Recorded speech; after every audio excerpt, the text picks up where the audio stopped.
Alright guys, welcome back. So we have our rock and we have also our mud here, right?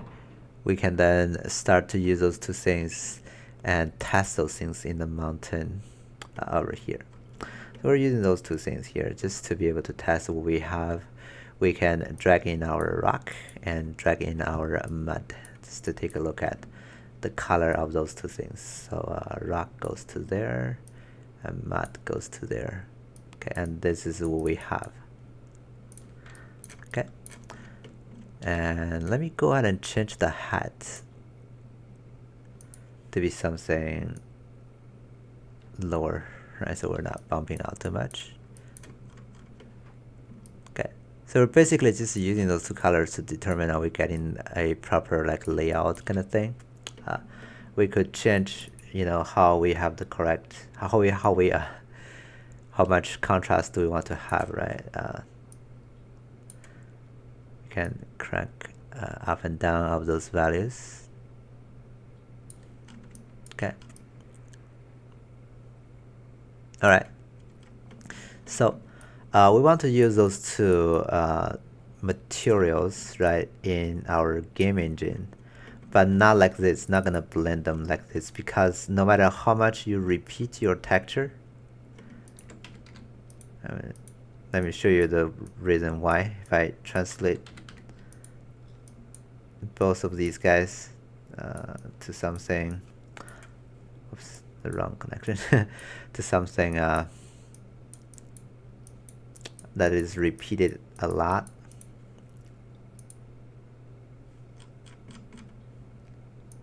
Right.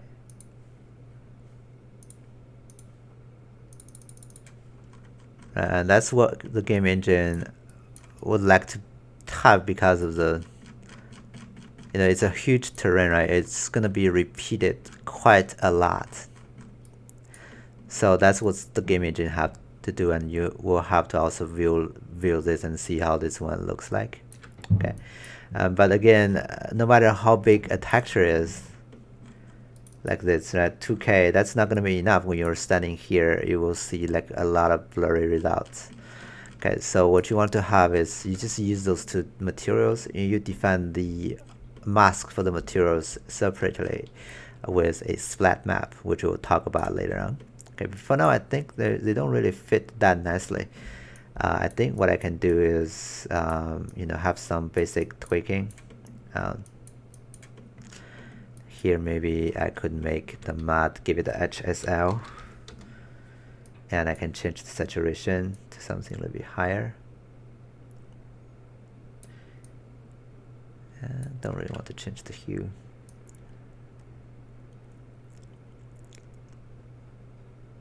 Don't know, maybe it looks better when it's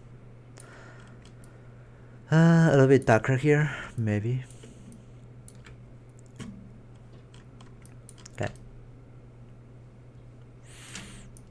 And let's see, maybe a little bit more higher saturation. For the rock, I think it's doing fine by itself. Okay. And I think that we can further refine the mask. I think that's probably too much like direct contact, and there's not that much of a gradient. So here I can lower down the position, right, to have lesser mud that is entangled with the rock.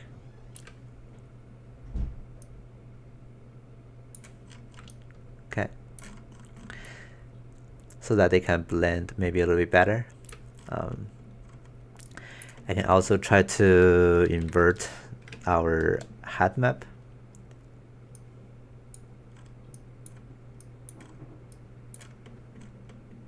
Okay, we can do blend to add our height map on top. Okay, but we don't want it to be overwhelming, so the opacity should be a little bit lower.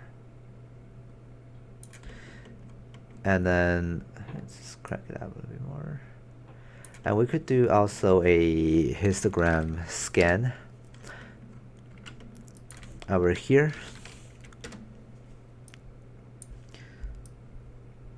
so we can determine how much of a contrast that we can add to make the low ground to be more like the mud instead of the rock. Okay, so what we're doing here is again try to figure out a proper composition of those two things. Okay, can do another histogram scan to refine the contrast.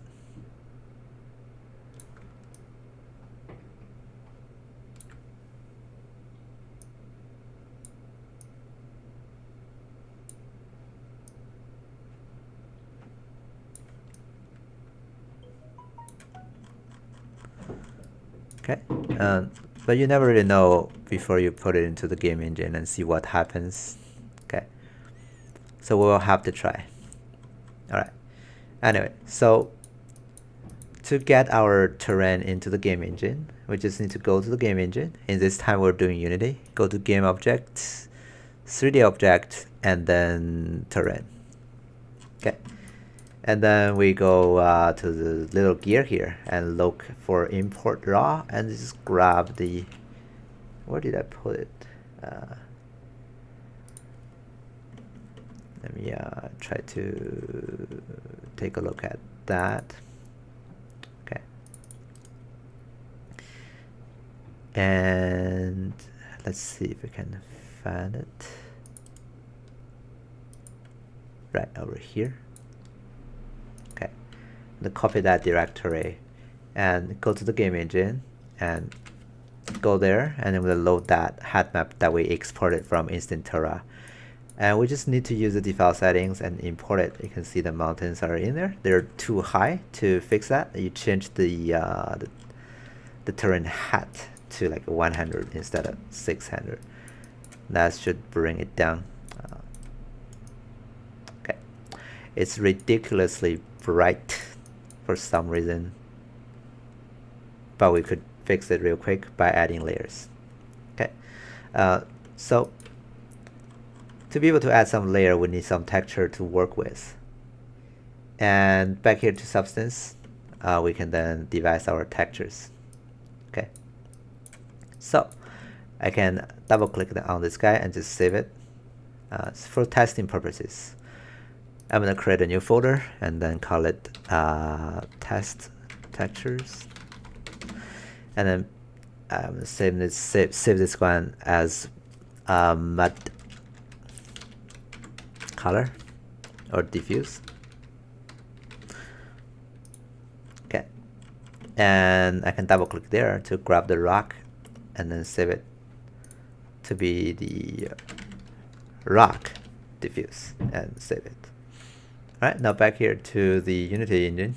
What we do here is go to the paint and change your method here to paint textures. Go to editor and layers and create a new layer.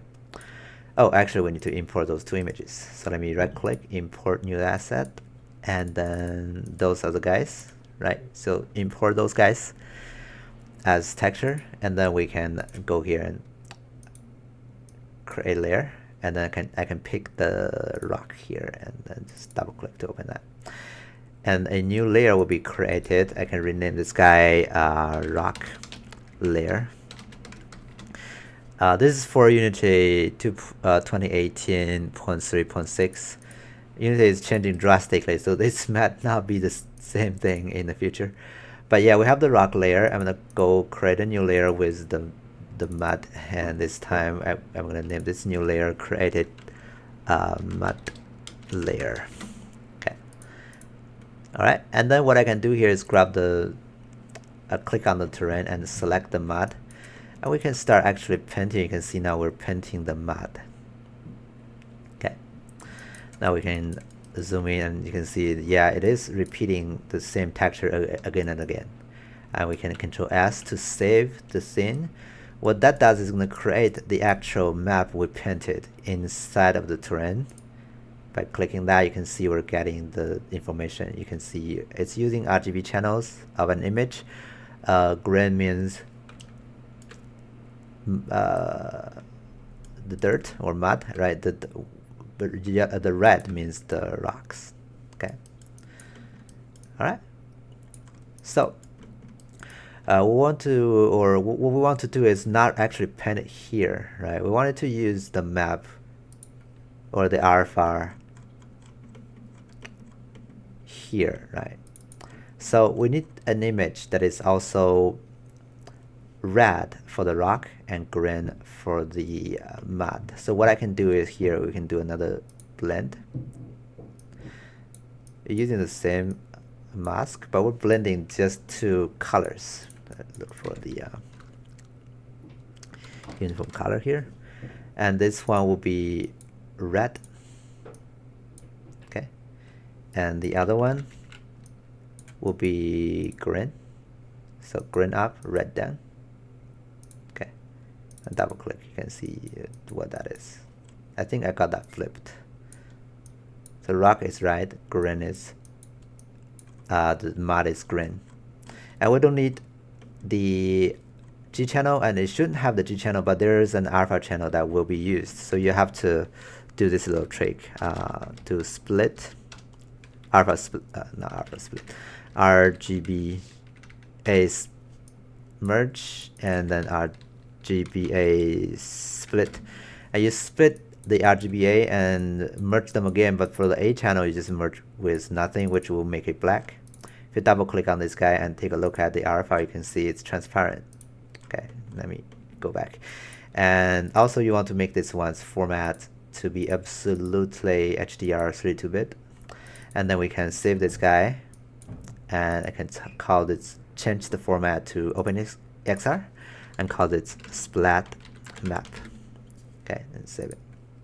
Okay, now one more thing you want to go ahead and grab is go to our forum, UIW 3D forum, and then you go down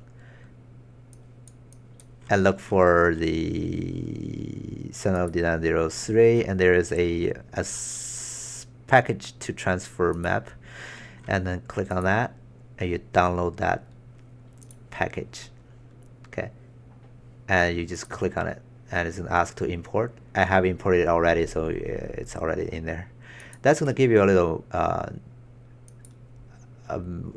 menu here called JT Terrain Tools, and go to transfer splat info.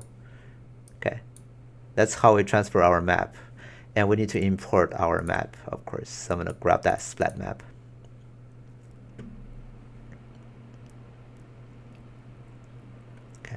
And then with this selected, I'm going to change my color to not sRGB, read and write enabled. And also here, make sure that you go to here and then override the PCs, and make sure that your format is full RGB 32-bit. Okay, and apply all these. Okay, and then you drag this guy over to the source and this guy over to the target, and then transfer. You can see now we're transferring the map from this guy, the information from this guy to that guy. That's gonna give us the distribution map we generated from Substance now to Unity. You can see this is much more convenient, right? You could pen it yourself, but it's not gonna be as easy or as as clean as what we can do with Substance, because Substance can use the geometry information to generate maps for us, or we can extract the masks from Instantura, right? And it's going to give you a much more, geometry-based kind of like texturing, and it's easier, at least, to be at a good starting point, right? Anyway, so that's going to be the splat map. Moving on to the next, we're going to really talk about how we can get other parts of the material, like especially the normal map, right, into the terrain so we can really see the detail. All right, let's do that in the next video.